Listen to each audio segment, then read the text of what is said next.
The rain came sideways across the moor, and Nell counted the steps between the road and the iron gates because counting was better than screaming. 47 steps through mud that sucked at her boots. Rosie pressed her face into Nell's neck, the girl's breath warm and damp against her skin, and Nell's arms burned from carrying her the last half-mile. The house was wrong. That was the first thing. The advertisement had said, "Modest household in the village of Ashwick, seeking a capable woman for domestic management." Nothing about this was modest. The building rose 3 stories against the grey sky, its limestone facade streaked dark with rain, its windows shuttered except one. A single gold square of light on the ground floor, like a candle left burning in a room where someone had forgotten to die. "Mama," Rosie said, her voice muffled against Nell's collar. "I'm cold." "I know, love. Count the windows with me." "I don't want to count windows." "Then count how many seconds until Mama finds us somewhere warm." She shifted Rosie higher on her hip and walked toward the door. The gravel drive was choked with weeds. A stone urn lay on its side near the entrance, spilling dried soil like a wound. The brass knocker was tarnished to near black, shaped like a lion's head, with its mouth open in a snarl. Mel grabbed it and knocked 3 times, hard enough to make her wrist ache. Nothing. She knocked again.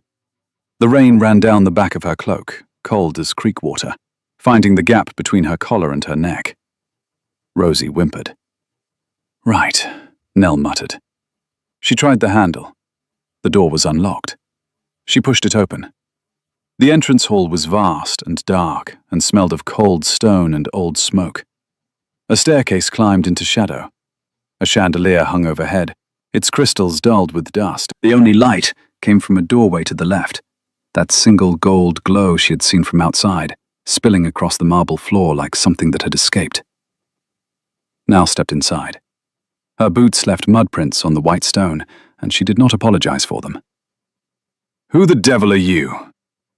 The voice came from the lit doorway. A man stepped through it, tall, broad-shouldered, his dark hair falling across his forehead as if he had not looked in a mirror in some time. His shirt was untucked, his jaw was unshaved. His eyes, even in the dim light, were the color of January ice, and they fixed on Nell with an expression that was not quite anger and not quite fear, but something that lived between the two. "I might ask you the same question," Nell said, "but my daughter is shivering, and my patient's left somewhere around mile 3. "You have the wrong house." "I have this address." She pulled the letter from her cloak pocket with her free hand, the paper soft with rain. "Ashwick Hall, domestic management position. I was told to arrive by evening." He stared at the letter. Something moved across his face. Recognition, confusion, something darker that closed like a shutter before she could name it. "There is no position." "Then your solicitor is a liar, and you have a larger problem than a woman on your doorstep." Rosie lifted her head and looked at the man with the devastating directness of a 4-year-old. "We walked in the rain," she announced, "for a very long time. Mama said a word she told me never to say." The man's mouth twitched. It was not quite a smile, but it was the closest thing to one that this room had seen in a while. "Come in," he said, and his voice had shifted, still rough, still unwelcoming, but no longer a wall. "Before the child catches her death." He turned and walked back through the lit doorway without waiting to see if she followed. Nell followed. She always did the thing people did not expect her to do, and in that moment, the unexpected thing was obedience. The room was a kitchen, enormous, with a vaulted ceiling and a hearth wide enough to roast an ox. But the hearth was cold. The long oak table held a single plate, a single glass, a single candle. The air smelled of tallow and abandonment. No bread, no herbs, no evidence that anyone had cooked in this room in months. Nell set Rosie on the table. The girl sat with her legs dangling, watching everything with her mother's sharp brown eyes, and walked to the hearth. Kindling was stacked beside it, untouched. She pulled her flint from her pocket. "What are you doing?" the man said. "Lighting a fire. Unless you'd prefer we freeze decoratively." "You can't simply—" The kindling caught. Mel blew on it, gentle and precise, and flame climbed through the sticks like something that had been waiting for permission. She added 2 logs from the basket. The fire took, crackling and orange, and warmth bloomed into the stone room like a held breath finally released. She turned around. The man was staring at her with an expression she could not quite decode.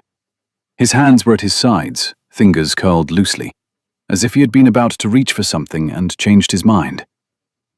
"I'm Mel Ashford," she said. "This is Rosie. If there's no position, we'll leave in the morning. But tonight, my daughter needs a bed and a warm meal. And I suspect you haven't had one of those in some time either." He opened his mouth, closed it, opened it again. "Harcourt," he said finally. "James Harcourt." "The Duke of Ashwick?" "If you like." "I don't particularly, but I'll manage." A sound came from beneath the table, a small, deliberate sound, like a mouse that had decided to announce itself. Rosie leaned over the edge and peered underneath. "There's a boy under here," she said, with the tone of someone reporting a weather condition. "He's got a blanket." Nell looked at James. Something in his face cracked, a fracture line running through whatever composure he had built for the evening. "Thomas," he said quietly. "Come out, please." The boy who emerged was perhaps 5 years old, thin in the way children get when they are eating but not being fed, when the meals are mechanical and joyless. He had James's dark hair and someone else's eyes, wide, grey, full of a wariness that should not have lived in a face that young. He clutched a wool blanket around his shoulders and looked at Nell the way a feral cat looks at an open hand. "Hello, Thomas," Nell said. She crouched so her eyes were level with his. "I'm Nell. That's Rosie. She talks too much and she's very bad at being quiet, but she's quite good at sharing biscuits if you happen to have any." "We don't have biscuits," Rosie said, clearly affronted. "Then we'll have to make some." Nell stood and looked at James. "I assume you have flour?" "I don't—" He stopped, looked at his son, who was looking at Rosie with the first spark of interest Nell had seen cross his face. "There might be flour in the pantry." Nell was already moving. She opened the pantry door and found what she expected: a few tins of tea, a sack of flour that was mostly intact, a jar of preserved plums with dust on the lid, butter that had been left unwrapped. She carried armfuls to the table, working around Rosie's dangling legs, and within 10 minutes, the kitchen smelled of something it had clearly forgotten. Effort. She made drop biscuits, because they required nothing but hands and heat, and while they baked on a flat pan over the fire, she cleaned the table around the Duke's abandoned plate. He stood in the doorway watching her, arms crossed, as if she were an invading army he had not quite decided how to repel. Thomas sat on the bench next to Rosie. He had not spoken, but when Rosie handed him the small carved wooden horse she carried everywhere, the one she refused to let go of, the one that had survived every move, every loss, every night in a cold room, Thomas took it. He held it carefully, the way a child holds something they understand is precious. Nell's chest tightened. She turned back to the fire before the feeling could show on her face. She counted the cracked window panes in the kitchen. 4, while the biscuits browned. She counted the cobwebs in the corners. 7. She counted the distance between herself and the door. 12 steps, in case she needed to leave quickly in the morning, in case this was a mistake, in case the ache in her ribs that said, "stay," was just exhaustion pretending to be instinct. The biscuits were done. She served them on a plate that might have been fine china once, now chipped at the rim. Rosie ate 2. Thomas ate 3, silently, his eyes never leaving Rosie's face. James ate 1, standing, as if sitting down would constitute a concession he was not prepared to make. "I'll show you a room," he said when the plate was empty. His voice was careful, measured, the way people speak when they are trying very hard not to want something. He led them upstairs by candlelight. The hallway was lined with portraits, men in wigs, women in silk, generations of Harcourts staring down from gold frames. Nell kept her eyes forward, until one portrait stopped her mid-step. The woman in the painting had dark hair, pinned simply, a face that was handsome rather than beautiful, and eyes that held a quiet intelligence. Nell recognized the way you recognize a voice you have heard through a wall, without seeing the face, but knowing it completely. There was something in the set of her mouth, something in the angle of her chin that said, I knew exactly what I was doing. Your wife? Nell asked. James did not turn around. Catherine. She was lovely. She was better than lovely. His voice was flat, not cold, the flatness of someone who has said the same words too many times and can no longer hear them. She was good. He opened a door at the end of the hall. The room was clean, the only clean room Nell had seen, which meant he had prepared it, which meant he had expected someone, which meant the letter was not the mistake he had claimed it was. She filed this away. She was good at filing things away. Rosie fell asleep in the center of the bed within 3 minutes, still holding a crumb of biscuit in her fist. Nell pulled the quilt over her and stood at the window, looking out at the rain-black grounds. The garden below was a tangle of shadow, but even in the dark, she could see the shape of it. Rose bushes climbing the stone wall, wild and unkempt, their thorns catching the faint light from the kitchen window below. Someone had planted those roses with intention. Someone had let them go. Nell pressed her forehead against the cold glass and counted her heartbeats until they slowed. She woke to silence and grey light and the smell of something burning. The burning turned out to be James attempting toast over the kitchen fire. He stood at the hearth with a long fork and an expression of concentrated defeat, watching bread blacken on the prongs. You're holding it too close, Nell said from the doorway. He did not startle. I'm holding it at the distance I always hold it, which is too close. I am a duke. I'm not accustomed to being corrected about toast. And yet here we are. She crossed the kitchen and took the fork from his hand. Their fingers touched, briefly, accidentally, a collision of skin that lasted half a second and registered somewhere in her body like a bell struck in an empty church. She pulled the fork back from the flame, adjusted the angle, and handed it back. He took it without looking at her. Thomas was at the table, drawing on a piece of paper with a charcoal stub. Rosie sat beside him, narrating his drawing in a running commentary that Thomas appeared to find either fascinating or tolerable. With children, the difference was slim.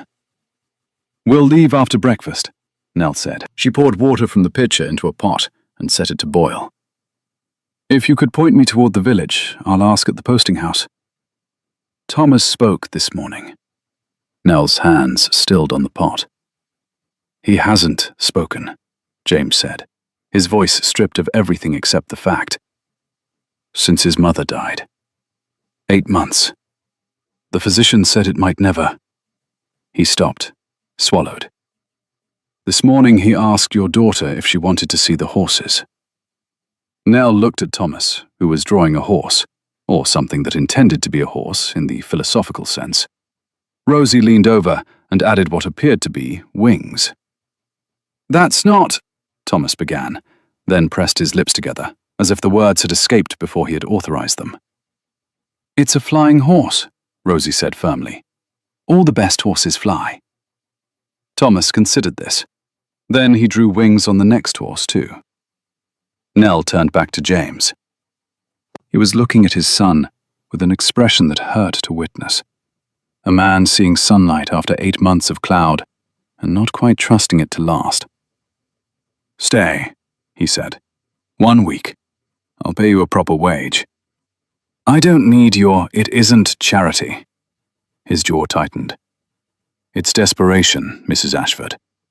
I have a child who won't speak, and a house I can't manage, and a staff that left 3 months ago because I forgot to pay them. Stay for a week, and tell me what needs fixing, and I'll make sure you leave with enough to reach wherever you're actually going. Nell counted the cracks in the ceiling. 14. She counted the seconds of silence. 7. 2 weeks, she said, and you'll eat your meals at the table, not standing in doorways like a ghost haunting his own house. His eyes widened. Then something shifted in his face. Not a smile, not yet, but the architecture of one. The scaffolding before the building. Agreed. Nell tore through Ashwick Hall the way storms tear through wheat fields, with purpose, without apology, and leaving everything flattened and rearranged in her wake. She started with the kitchen. The larder was restocked from the village by noon. She had marched to the grocer herself, Rosie on her hip, and ordered provisions with the calm authority of a general commissioning rations. By evening, the kitchen smelled of onion soup and fresh bread, and something that might, if you were generous, be called hope. The next morning she attacked the drawing room. She ripped down moth-eaten curtains with her bare hands, raising clouds of dust that made her cough and cough again. She threw open windows that had not been opened in months, and cold, clean air rushed through the house like water through a broken dam. James watched from doorways. He was always in doorways, she noticed, never fully inside a room, never fully outside it, occupying thresholds like a man who had forgotten how to commit to a direction. "You could help," she said, wrestling a curtain rod from its brackets. "I'm supervising." "You're lurking, there's a difference." She yanked. The rod came free, and she staggered backward, catching herself against the wall with one hand. Her sleeve rode up, revealing the thin scar along her forearm from the time she had tried to fix a window latch with a bread knife because she could not afford a locksmith. James's eyes found it and lingered. "Are you always this?" He searched for the word. "Destructive? Efficient? Terrifying? Relentless?" She dropped the curtain rod on the floor. "My husband used to say I was a storm wrapped in an apron. He meant it kindly." She pushed hair from her face with the back of her wrist. "Most of the time."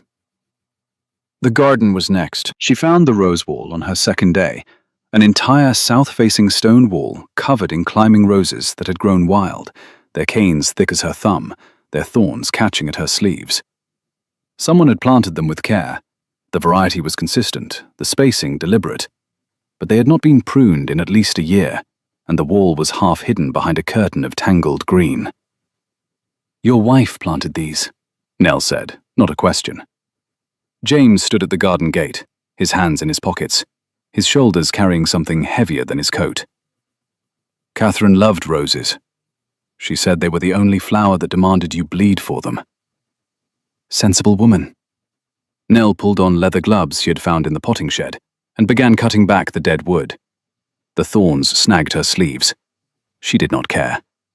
The work was good, physical, immediate, the kind of effort that left no room for the thoughts that lived in the quiet hours.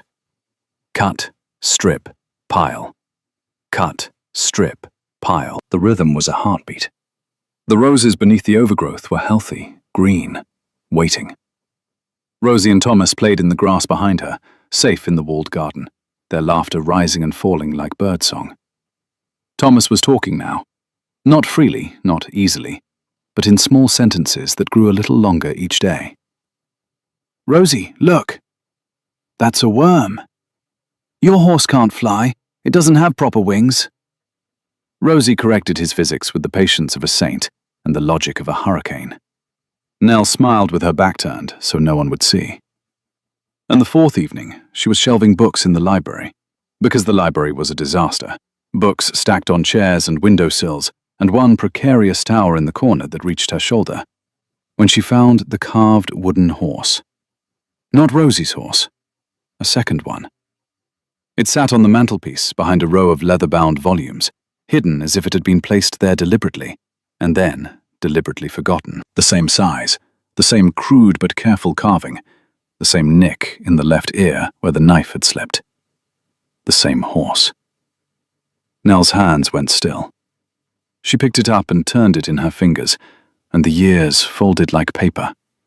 14 years old, sitting in the churchyard grass with a boy who had dark hair and ice-blue eyes, watching him carve a pair of horses from a piece of fallen oak. "One for you," he had said, pressing the smaller one into her palm. "One for me, so we match." She had kept hers. She had kept it through her father's disgrace, their midnight departure from the village, through London and marriage and widowhood, and all the years of making do. It had been Rosie's toy, since Rosie was old enough to hold it. And this was the other one. The matching half. James.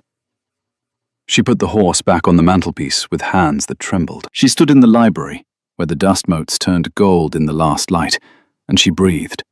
And she counted the books on the nearest shelf. 23. And she did not let herself think about what this meant. Not yet. But the next morning, when James came into the kitchen and Rosie was eating porridge, and Thomas was attempting to explain to Rosie why horses could not, in fact, fly.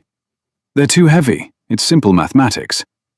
And James sat at the table, like she had told him to, in a chair, like a person, not a ghost. Nell watched him pour tea, and noticed that his hands were steady, except when he looked at Rosie's carved horse on the table. Then they shook. He knew. He recognized it. And he said nothing. Nell filed this away too, in the place where she kept things that were too large to examine in daylight. She found the letter on the 9th day. The writing desk in the morning room had been locked, and Nell had picked the lock with a hairpin because that was the kind of woman she was. The kind who opened things that were closed and dealt with the consequences after. The desk was Catherine's. She knew it immediately. The handwriting on the envelopes, the dried lavender pressed between sheets of writing paper, the particular organization of a woman who had known exactly where everything was, and exactly when she would no longer be there to find it. The letter was in the center drawer, sealed with red wax, addressed in Catherine's clear, steady hand. To the woman who will come. Nell broke the seal with her thumbnail. Her heart was a fist against her ribs, and she counted the words on the first line, 9, before she let herself read them. The letter was 3 pages long. Catherine's handwriting was beautiful and precise, and utterly without self-pity. She wrote the way she had lived, apparently, with clarity, with intention, with the quiet authority of someone who had decided exactly what would happen after she was gone. She had known. She had known about Nell, not just as a name, not just as a memory, but as the girl James had loved before Catherine existed in his life. "He told me on our wedding night," Catherine wrote, "not as a confession, as an apology. He said he would be a good husband, and he was. But I could see the shape of what he carried. Not a torch, nothing so dramatic. More like a room he had sealed shut and never entered. I never asked him to open it. That was my choice, and I do not regret it." Catherine had been ill for 2 years before she died. She had used that time the way she used everything, deliberately. She had found Nell through a chain of solicitors and parish records. She had arranged for the letter to be sent 6 months after her death. The advertisement for a domestic position at Ashwick Hall sent to exactly one person. "I want Thomas raised by someone who can love without caution," Catherine wrote. "James loves carefully. He will always love carefully. You are the other half of the scale. I saw your record. A woman who fights, who breaks things open, who does not wait to be invited. Thomas needs that. James needs that. I am giving you both to each other because I cannot give you anything else, and because this is the one gift I can leave that matters." The last line. "If you are reading this in my morning room, then you have already picked the lock. I expected nothing less." Nell sat in Catherine's chair with Catherine's letter in her hands, and she did not cry. She pressed her palm flat against the desk, felt the smooth wood grain under her fingers, smelled the ghost of lavender that clung to the paper, and she breathed. 1, 2, 3, until the room stopped spinning. Then she stood, folded the letter, put it in her pocket, and went to find James. He was in the stable, brushing down a horse that did not need brushing, the way men tend to things that cannot talk back when they need to avoid things that can. "We need to speak," Nell said. "If this is about the chimney I've already sent for, it's not about the chimney." She pulled the letter from her pocket and held it out.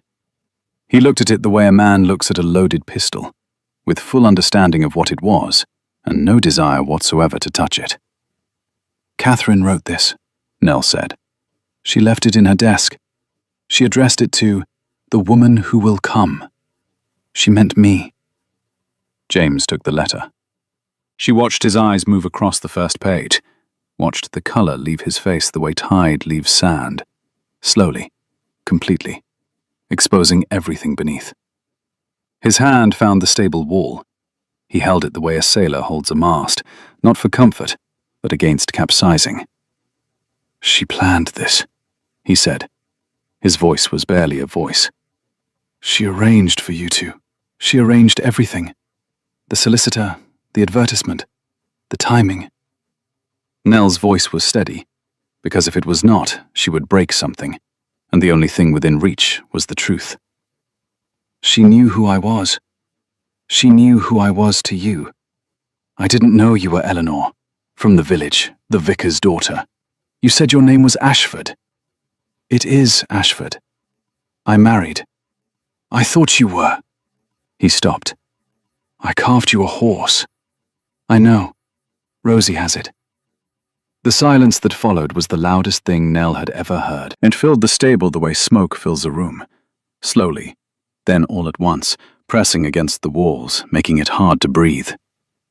James folded the letter with great care. His hands were shaking, but his folds were precise. A man who controlled what he could, when he could not control what mattered. "She was dying," he said, "and she used her last months to find the girl I loved when I was 14. Yes. Because she wanted Thomas to be raised by someone who fights for things. Her word, not mine." James pressed his palms against his eyes. He stood like that for a long time, a man at the intersection of grief and gratitude, unable to move in either direction without betraying the other. "I should be angry," he said from behind his hands. "Are you?" He dropped his hands. His eyes were red, but dry. "No, she was right. She was always right. That was the most maddening thing about her." Nell almost smiled. "I'm beginning to think I would have liked her very much." "She would have adored you." His voice cracked on the word. "She would have followed you through every room in this house, ripping down curtains." They stood in the stable, with the horse breathing quietly between them, and Catherine's letter folded like a map to a place they had not yet decided to go. And Nell counted the distance between them. 4 feet, no more. And she did not close it. Not yet. But she did not leave, either. Lord Pemberton arrived on a Tuesday, in a carriage that was far too polished for the muddy drive, and with a smile that was far too polished for the muddy business he had come to conduct. Nell was in the garden when she heard the wheels on gravel. She set down her pruning shears and wiped her hands on her apron and walked around to the front of the house with the calm, measured pace of a woman who has already decided she does not like someone she has not met. He was tall, fair, dressed in London clothes that announced their cost with every stitch. He stepped down from the carriage with the practiced grace of a man who knew he was being watched and wanted the watching to matter. His eyes found Nell immediately, assessed her apron, her dirt-streaked sleeves, the calluses on her hands, and his smile did not waver, which told her everything she needed to know about its sincerity. "I'm looking for the Duke of Ashwick," he said. "He's inside." "And you are?" "The woman who's going to show you in, if you can manage the steps without muddying your shoes." His smile thinned at the edges. "Charming." James met them in the entrance hall. He stood straighter when he saw Pemberton, an involuntary tightening, like a rope pulled taut. His jaw set. His eyes went flat. "Pemberton," he said. "Harcourt, you look terrible. What do you want?" Pemberton adjusted his gloves with deliberate slowness. "I want what's best for my cousin's child. Thomas needs proper guardianship, a stable household, a father who—" His eyes swept the entrance hall, cataloguing the dust, the disrepair, the cracked urn by the door. "Can maintain his own estate. Thomas has a father. Thomas has a recluse who forgot to pay his staff." Pemberton's voice was silk over iron. "The courts will see it that way too. I've spoken with the magistrate. The boy deserves to be left alone." Mel watched this exchange from the foot of the stairs, her arms crossed, her weight on her back foot. The posture of a woman preparing to move fast. She knew men like Pemberton. She had met them in solicitors' offices and courtrooms, and the narrow hallways of boarding houses where they came to collect rent from women who had nothing left to collect. They smiled. They used words like deserve and proper and best interest. They took things. Thomas appeared at the top of the stairs. Rosie was behind him, holding his hand with the fierce grip of a girl who had decided this boy belonged to her and would not be negotiated with on the subject. Pemberton looked up. "Ah, there he is. Thomas, my boy." "He's not your boy," Nell said. The words came out before she had authorized them, which was how most of her best words worked. Pemberton turned to her with the slow pivot of a man who was not accustomed to being interrupted by women in aprons. "I'm sorry. Who exactly are you?" "I'm the woman who makes sure that child eats 3 meals a day and sleeps in a clean bed and laughs at least once before sunset." She did not uncross her arms. "Who exactly are you?" "I am Lord Pemberton, Catherine's cousin. Thomas's family." "Family visits. You've come with a carriage and a threat. That's not family. That's an eviction notice in a better coat." James made a sound that might have been a cough and might have been a laugh poorly disguised as one. Pemberton's eyes narrowed. "I see," he said. "You've found yourself a guard dog, Harcourt." "I should probably mention," Nell said, her voice light and pleasant, and carrying the particular warmth of a lit fuse, "that the last person who called me a dog didn't enjoy how the conversation ended. But please, continue." Pemberton did not continue. He adjusted his gloves again, nodded once to James, and said, "You'll hear from my solicitor," with the air of a man who believed solicitors were weapons and had clearly never met Nell's pruning shears. He left. The carriage wheels crunched on the gravel, and the sound faded, and the house settled back into its silence like a held breath released. James looked at Nell. She looked at him. Thomas and Rosie descended the stairs, still holding hands, unaware that the world of adults had just drawn a line in the gravel.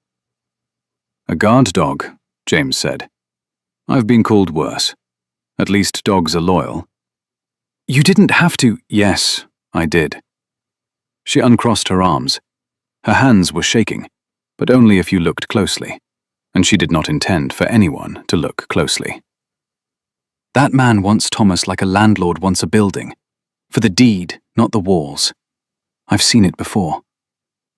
James was quiet for a long moment. Then he said, "Thank you," in a voice that sounded like it hurt to use, the way a key hurts a lock that has not been turned in years. They worked. That was the strange thing. How quickly opposition became partnership. How naturally they fell into the rhythm of two people defending the same ground. James retrieved his ledgers from the study, dusted them off, spread them across the kitchen table.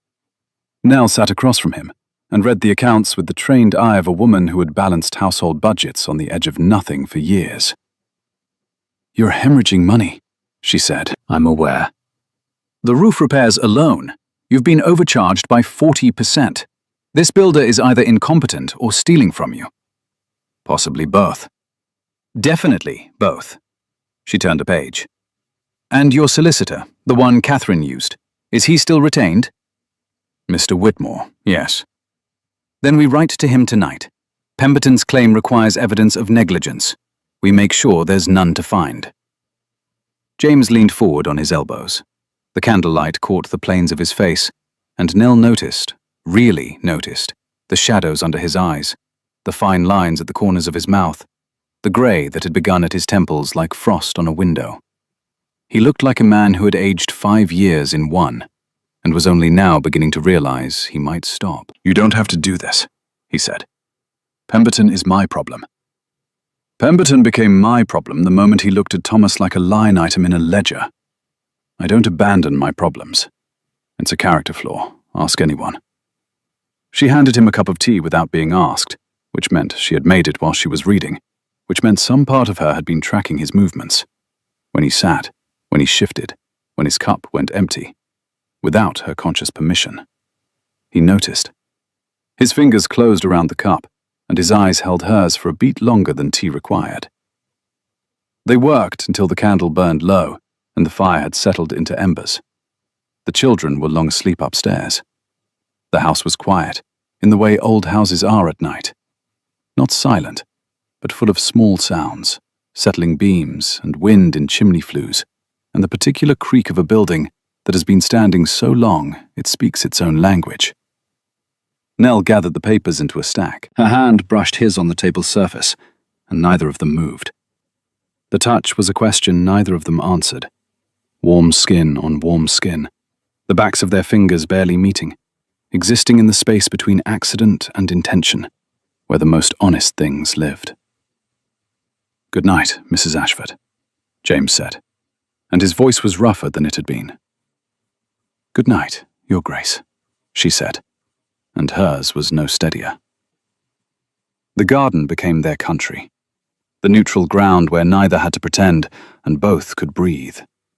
Mel pruned roses while James cleared the overgrown paths, and they talked the way people talk when they are using their hands, in scattered, honest fragments, without the architecture of performance. "My husband was a clerk," Nell said, cutting a dead cane at the base. "Samuel. He was good and steady, and he made me laugh, and he died of a fever in 3 days. 3 days. I didn't even have time to be frightened before it was over." James pulled a tangle of ivy from the garden wall. "Catherine was ill for 2 years. Slow enough to plan, too slow to accept. I kept thinking the next physician would fix it. I kept thinking. Thinking is the cruelest part. She stopped thinking before I did.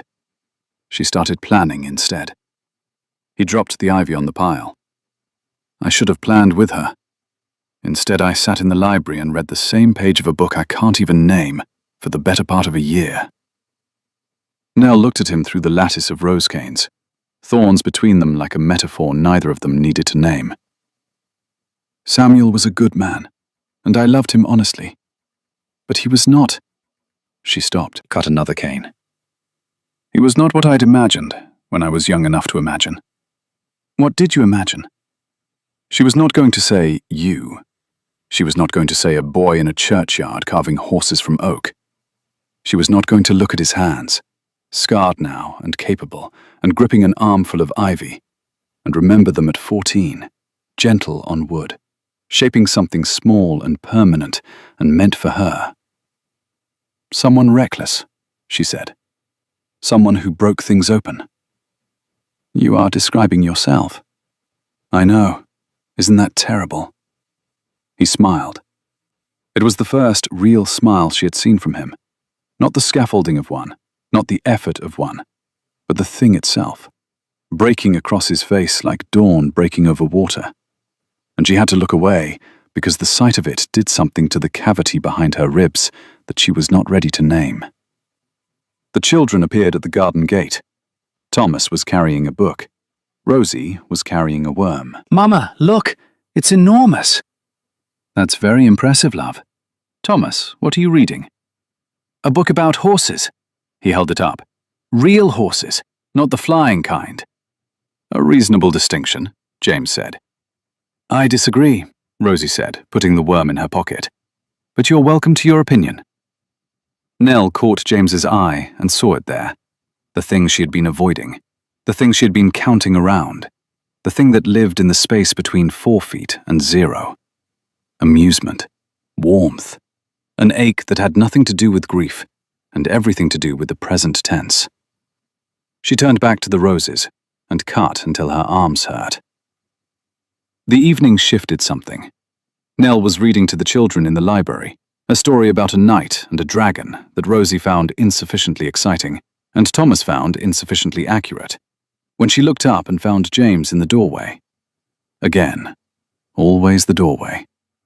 But this time, after a long moment, he stepped inside. He sat in the chair by the fire. Thomas climbed off the sofa and crossed the room and sat at his father's feet, leaning against his knee, and James's hand came down to rest on his son's head, gently, as if the boy were made of glass, and then less gently, as if he had remembered that children are made of sturdier things than fathers give them credit for. Rosie fell asleep first, her head in Nell's lap. Thomas followed, curled against his father's leg. The fire crackled.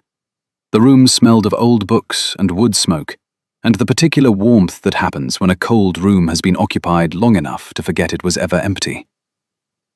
"I have to tell you something," James said quietly, so as not to wake the children. "If it's about the chimney, it's about the horse." Nell's hand stilled on Rosie's hair. "I carved two, when I was 14. His voice was so low she had to lean forward to hear it. One for the girl I loved, one for myself. I kept mine on the mantelpiece in the library for 20 years. I never moved it. When you arrived, and I saw the one your daughter carries." He stopped. His hand on Thomas's head was very still. "I knew. Not immediately. But I knew before you told me." "Why didn't you say anything?"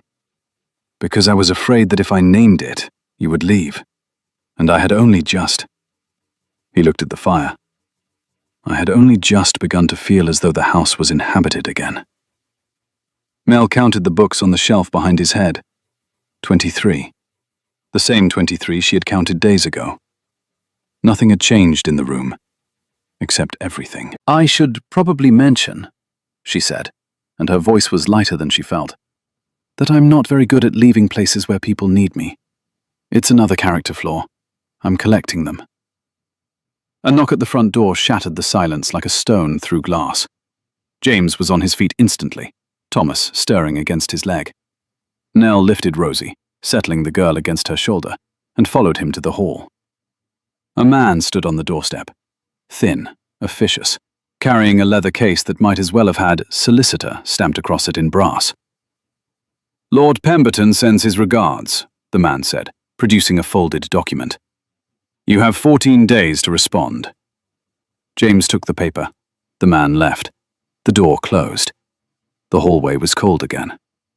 Mel shifted Rosie to her other hip and read the document over James's shoulder. A petition for guardianship, grounds, negligence, instability, the presence of an unvetted woman of no social standing in the household. "Unvetted," Nell repeated. "He means me. He means to use you. Then he's chosen poorly." She took the document from James's hand. "Because I am very bad at being used, and very good at making people regret the attempt." The days after the petition arrived were sharp-edged and bright, like winter sun on ice. Beautiful to look at, dangerous to walk on. James wrote to Mr. Whitmore. Nell organized the household accounts into something that would withstand scrutiny. She polished the silver, not because it mattered, but because her hands needed to be moving, and silver took a certain amount of controlled violence that suited her mood. Pemberton visited twice more. The first time, he brought his own solicitor, a broad, unsmiling man who measured the rooms with his eyes and wrote in a notebook. Nell served them tea with a smile that could have cut glass, and answered every question about the household with precision that left the solicitor's pen hovering above his page, finding nothing to record. The second time, Pemberton came alone. He found Nell in the kitchen that was now warm and fragrant and alive, the kitchen where bread rose on the counter and herbs hung from the ceiling beams, and 2 children's drawings were pinned to the pantry door. And he looked at it all as if it were evidence of something he had not anticipated. "You've made yourself comfortable," he said. "I've made a household functional. There's a difference. The courts will see a woman who has insinuated herself into a duke's home for her own advantage." Nell set down the bread knife. She did this slowly, the way you set down a weapon you want the other person to notice. "The courts will see a woman who answered an advertisement, found a motherless child who hadn't spoken in 8 months, and stayed because leaving would have been the cowardly thing to do." She met his eyes. "I don't do cowardly, Lord Pemberton. You should know that by now." Brave or foolish, the line is remarkably thin. "I'll let you know which one it was. After." He left with less polish than he had arrived with. His gloves were on wrong. Mel noticed, and the noticing felt like a small, precise victory. That night, she and James sat in the kitchen after the children were asleep, and the fire was low, and the house was quiet, and the distance between them was no longer 4 feet. It was 2. His chair was angled toward hers, and her feet were bare on the warm stone floor, and his shirt sleeves were rolled to his elbows, and his hands were wrapped around a cup she had filled without him asking, because she always knew when his cup was empty, because something in her was calibrated to him in a way she had stopped pretending was not deliberate. "He'll bring the magistrate next," Nell said. "I know. We'll need Catherine's will, the original, not the copy Pemberton's solicitor has been waving around, the original, with the full codicil. Whitmore has it. Then we need Whitmore here, in person, before the hearing." James nodded. His eyes were on the fire, but his hand moved, not toward her, not quite, but to the table's surface, where it rested 2 inches from hers. The gap was deliberate. The gap was everything. "Nell," he said, and her name in his mouth was a sound she had not heard in 20 years, and it hit her like a physical thing. A hand on her chest, a door thrown open, cold air rushing in where warmth had been hiding. "Don't," she said, not harshly, almost gently. "Not yet. Not until this is done." "Why?" "Because if you say what I think you're going to say, I'll need to decide what to do about it, and I can't afford to be distracted right now. Pemberton is coming for your son. That comes first." He withdrew his hand, not wounded, something closer to wonder. "You are the most impossible woman I have ever met." "I know. It's my best quality." She stood. "Good night, James." She made it to the door before his voice caught her. "When this is done," he said. "You said not yet. That implies later." She looked back. He was still sitting, his hands around his cup, his eyes holding hers with something that was not patience and not impatience, but the very specific quality of a man who has decided to wait, because the thing he is waiting for is worth the cost. "It implies later," she confirmed. And she left before the count in her head, the count she used to steady herself, the count that kept the world in order, dissolved entirely. Pemberton brought the magistrate on a grey morning that smelled of coming rain. They arrived in separate carriages, Pemberton's gleaming, the magistrate's modest and muddied. The magistrate was a small, careful man named Mr. Hargrove, with spectacles and a leather case, and the demeanour of someone who would prefer to be anywhere else. Pemberton swept into the entrance hall as if he already owned it. James stood at the foot of the stairs in his best coat, which Nell had pressed that morning. His chin was up. His hands were at his sides. He looked, for the first time since she had known him, like a duke. Not the grieving wraith she had found in a dark kitchen, but the man who held the title, who occupied the space, who would not be moved. Nell stood beside him, not behind, beside. Pemberton began his case in the drawing room, his solicitor producing documents like a conjurer producing rabbits, each one a fresh accusation. Negligence, instability, the unpaid staff, the disrepair, the presence of an unrelated woman of unknown character in the household. "Mrs. Ashford," the magistrate said, looking at Nell over his spectacles. "What is your relationship to the Duke of Ashwick?" "I was hired as housekeeper," Nell said, "through a solicitor, Mr. Whitmore, who managed the late Duchess's affairs. I answered an advertisement, arrived with references, and have been managing the household for the past 3 weeks. The accounts are current, the staff has been rehired, and the child is healthy, clothed, fed, and, for the first time in 8 months, speaking." "References?" Pemberton said, his eyebrow rising. 3, from my previous employers in London. I have them here." She produced them. The magistrate read them with the slow attention of a man who recognized quality. Nell watched Pemberton's jaw tighten. "The issue," Pemberton pressed, "is not the housekeeper's references. It is the Duke's fitness as a guardian, a man who cannot manage his own estate." "The estate is managed," James said. His voice was even. "The accounts are in order. The repairs are underway. The staff is employed and paid.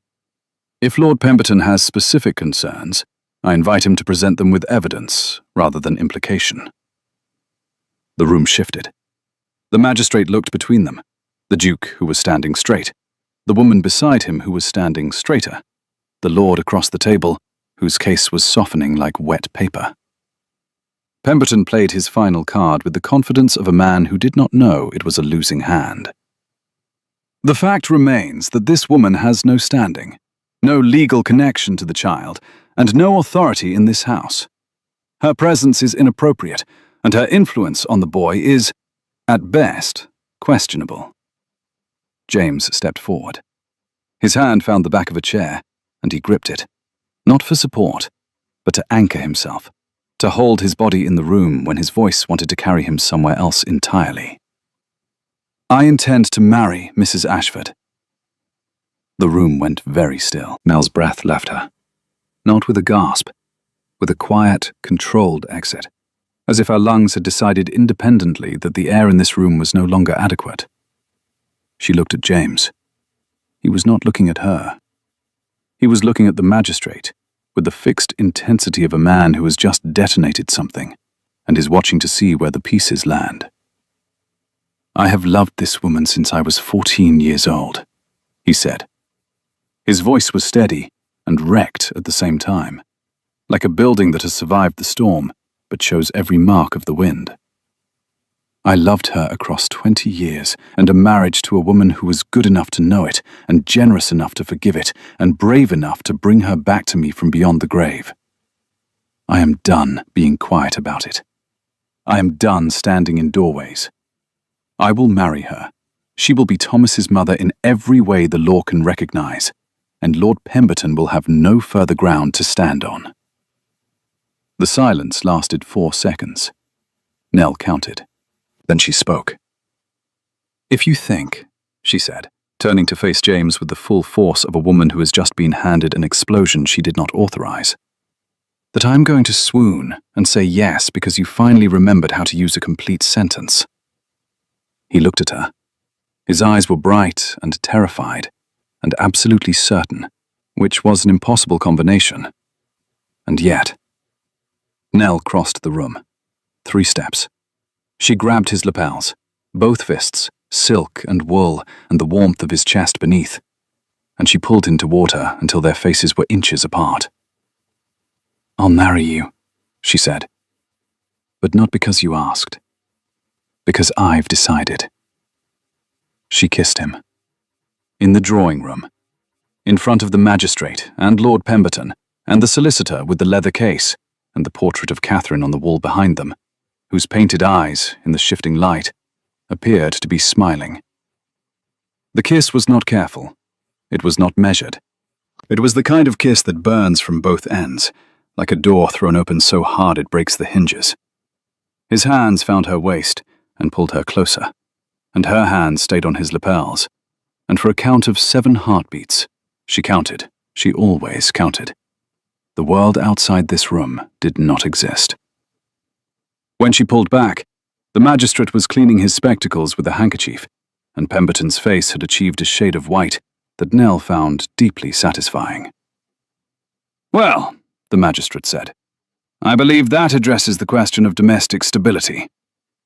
I have further concerns, Pemberton began. No, Nell said. She reached into her pocket and produced the second letter, the pages she had not shared, the ones Catherine had placed deeper in the desk, the ones that had been waiting for exactly this moment. You don't. She laid the papers on the table. Catherine's handwriting, Catherine's precision. 3 pages detailing Pemberton's debts, gambling losses at 4 separate establishments, a mortgage on his London property he could not service, a loan from a moneylender that would come due in 6 months. And at the bottom, in Catherine's hand, my cousin will come for the money. He always comes for the money. Show him this. The magistrate read the pages. His spectacles slid down his nose. He pushed them up. He read them again. Lord Pemberton, he said, with the slow, measured tone of a man who has found a different case than the one he was brought to hear. I believe we have a separate matter to discuss. Pemberton's mouth opened. closed, opened again. He looked at Nell, and in his eyes she saw the particular fury of a man who has been outmaneuvered by someone he underestimated, and she held his gaze until he looked away. He left without his solicitor having to carry him, which Nell considered a mercy. The carriage door slammed. The wheels churned the gravel. The sound faded. James stood in the drawing room with his hands at his sides and his eyes on Nell, and an expression she had never seen on a human face. Relief, and terror, and love, and the specific bewilderment of a man who has just been kissed by a woman who told him she was marrying him because she decided to. "You had those pages the entire time," he said. "I was waiting for the right moment. You kissed me in front of a magistrate.